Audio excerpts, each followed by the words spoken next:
ભાવનગર જિલ્લાના સિહોર તાલુકાના આંબલા ગામે બ્લોકનો માલ બનાવવા માટેના મિક્સરમાં આવી જતા 2 બાળકોના મોત નીપજ્યા હતા.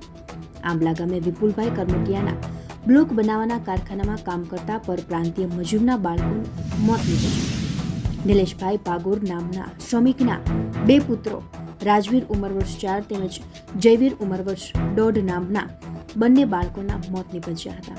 બાળકોએ રમતા રમતા બ્લોક બનાવવા માટેનો માલ તૈયાર કરનારા મિક્સરમાં જઈ અને મિક્સર ચાલુ કરી દેતા બંને બાળકોના મોત નીપજ્યા. બંને બાળકોના મૃતદેહ પોસ્ટમોર્ટમ અર્થે ભાવનગરની સરટી હોસ્પિટલ ખાતે લાવવામાં આવ્યા હતા. ઘટનાને લઈને પરિવારજનોમાં શોકનું મોજું ફરી ગયું.